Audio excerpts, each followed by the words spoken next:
What's up, everybody? I'm Mike Berlin. You're watching Wild Fed Family, and despite the name of my channel, not everything that we eat is from the wild. I actually have a bunch of stuff that I grow in the garden, which I got some upcoming videos on as well.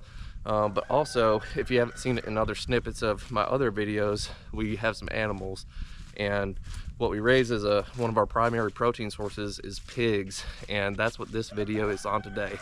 Now, my niece is super involved in the ag program at her school, and she's made it known that when she gets done showing her pig, she wants its new home to be our farm. So I got some fences that are in a little bit of disarray that need to be fixed up.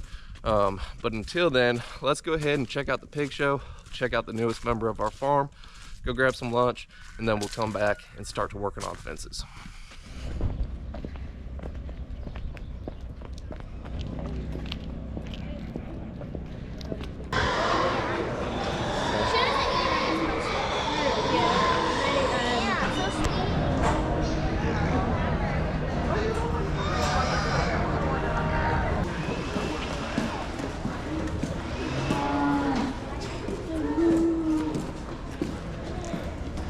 Last year we still had to go back and feed there.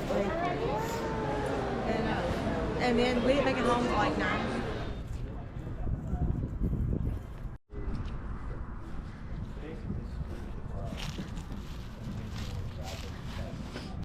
Process of purchasing it is What's your name?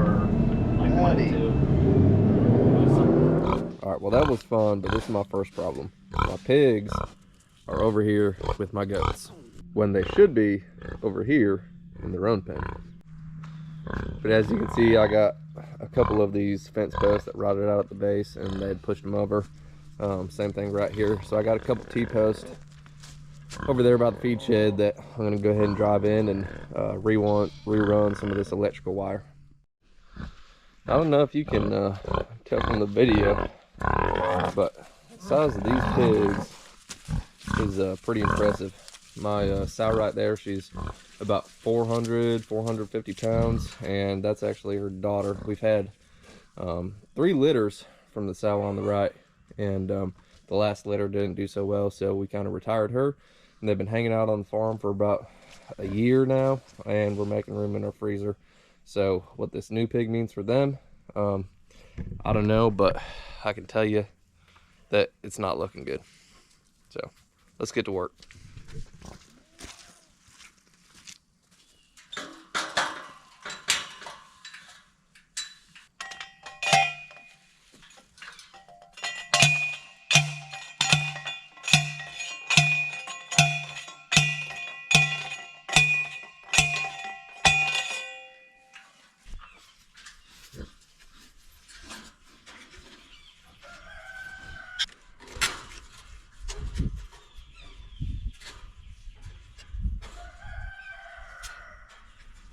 All right, my gate's fixed. A couple more fence posts to go.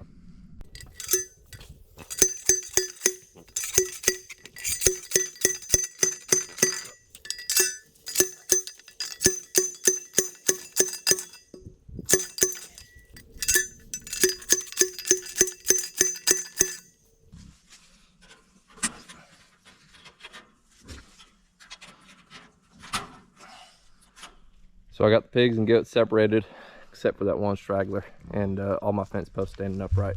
Over here, I have an electric fence controller, and I actually got to find the ground, which I have a bunch of ground rods buried in here, and then tie this hot end back into the fence, and we'll get this thing electrified, and we won't have any more problems in the future.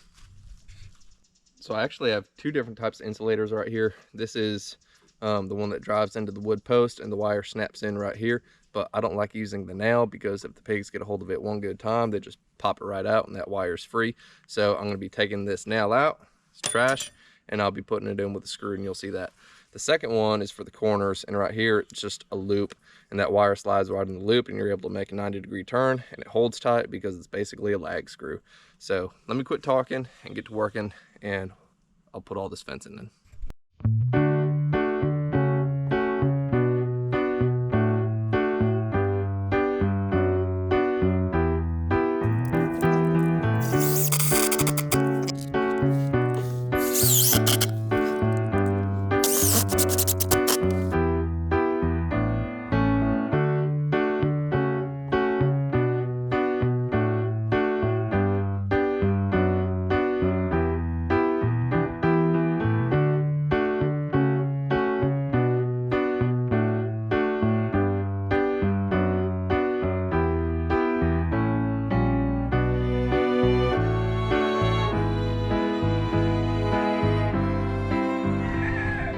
2 hours later, I finally got all the wire run, and I just hooked up the hotline.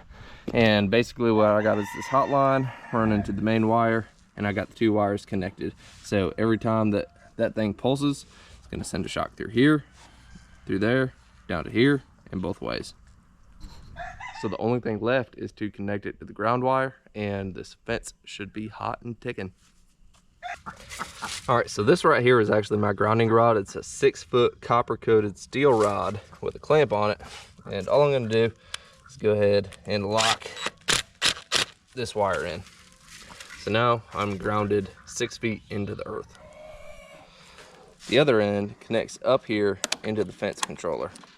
And that's all I'm gonna do. Just twist it down tight. And all the connections have been made.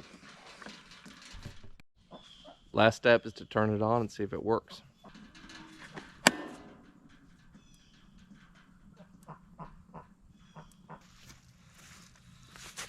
All right, let me show you the most foolproof way to test an electric fence.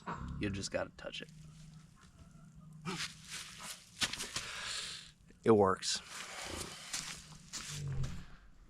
So all the necessary repairs have been made, and we're ready for the new pig.